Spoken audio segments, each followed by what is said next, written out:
kita 6,5 sampai 6,7. Jadi masih jauh kalau kita bilang demand pull, inflasi akan terjadi. Artinya pertumbuhan yang terlalu cepat menyebabkan inflasi.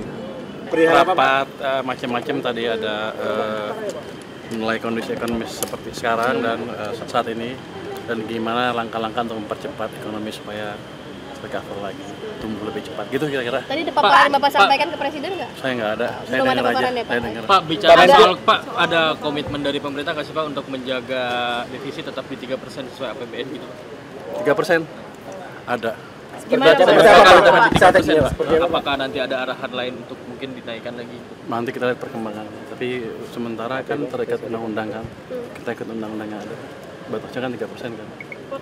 Pak, untuk percepatan pertumbuhan ekonomi itu seperti apa Pak strateginya? Kalau soal DLP saya bisa ngomong sembarangan, saya nggak bisa. Di kamera banyak kritik tuh sedikit dari aja Pak, masyarakat, mungkin Pak. gambaran besarnya Pak, gambaran besarnya Pak mungkin. Di awal katanya ngomongnya sembarangan ya. Iya Pak. Bukan begitu, karena mereka nggak ngerti gimana konsep. Kalau ngomong itu sombong lagi.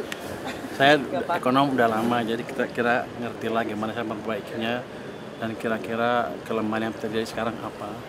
Dan Pak Presiden dengan tim tadi beberapa menteri sudah setuju Pak untuk menciptakan langkah-langkah supaya program pembangunannya cepat dan sistem finansialnya tidak ketat seperti sekarang. Artinya bisa tumbuh lebih cepat, sektor swastanya juga. Kira-kira begitu. Soal burden sharing udah ada mulai gimana Pak?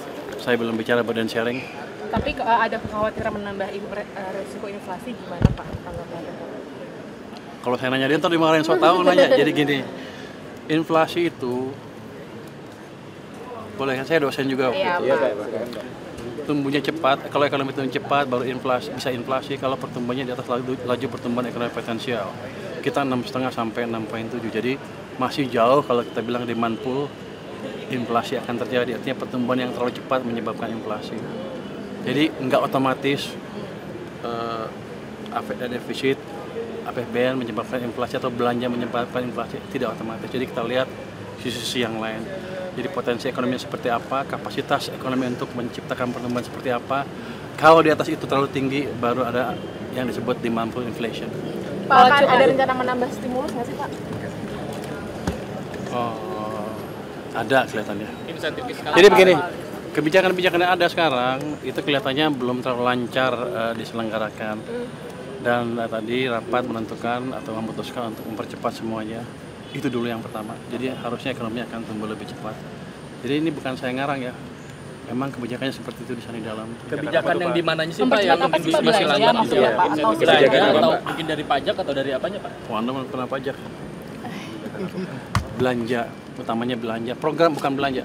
Program yang ada akan dibuat berjalan cepat sesuai dengan waktu yang ditetapkan. Semua program pembangunan yang ada. Pak, ini nanti ke DPR mau pemaparan apa? Saya mau pemaparan kelihatannya. Saya nggak tahu. Saya mau sini APBN, diskusi APBN. Pak, terkait yang dipotong-potong Pak, yang dipotong pembicaraan Bapak itu yang bilang bahwa itu hanya sebagian kecil dari itu apa ya? Ada rencana? Bukan sebagian kecil, maksud begini. Maksud saya begini. Ketika ekonomi agak tertekan, banyak kan masyarakat yang merasa susah, bukan sebagian kecil ya. Mungkin sebagian besar kalau sudah sampai turun ke jalan. Jadi kuncinya di situ. Berapa cepat kita bisa memulihkan ekonomi sehingga lapangan kerja ada banyak. Itu yang kita kejar nanti ke depan. Jadi itu maksudnya saya kemarin. Kalau kemarin salah ngomong saya minta maaf. Cukai minuman berpemanis. Tapi kaget gak sih Pak? Kaget gak Pak itu sejak jadi menteri akhirnya banyak statement seperti itu dipotong-potong dan dapat kritik dari masyarakat seperti itu Pak. Kaget juga, tapi kan ini proses edukasi ke publik. Ya nggak apa-apa, ke saya juga sama. Kalau saya salah saya perbaiki. Tapi yang jelas maksud saya seperti itu. Bukan bilang, biar aja atau itu yang susah aja yang pasti enggak. Ada sesuatu yang bisa diperbaiki yang membuat mereka nanti lebih mudah mencari kerjaan. Bukan mereka ya, semuanya masyarakat bisa sejahtera bersama, itu tujuannya utamanya sebetulnya. Baik Pak, terima kasih banyak Pak. Kita akan ngikutin undang-undang yang ada. Itu kan bukan keputusan saya, keputusan pemerintah secara keseluruhan nanti. Tapi tidak akan berubah atau melebihi dari itu Pak? Kita ikut undang-undang yang ada.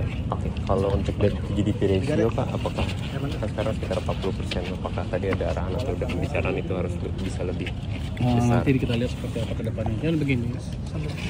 let's say utangnya pada level yang sekarang, defisitnya, tapi dengan uang yang ada kita bisa ciptakan pertumbuhan yang lebih cepat, debt to GDP-nya akan cenderung turun. Jadi kuncinya di situ. Optimalkan dana yang ada, program yang ada, supaya menciptakan pertumbuhan yang lebih cepat sehingga debt to GDP-nya steady atau stabil, tapi kemakmuran masyarakat meningkat dengan signifikan. Seberapa butuh Bapak dengan bantuan dari moneter Pak untuk mendorong pertumbuhan ekonomi? Maksudnya? Seberapa butuh sinergi dengan Kita harus bersinergi, jangan sampai kebijakan saya dan kebijakan BI mencekik sistem perbankan dalam hal likuiditas.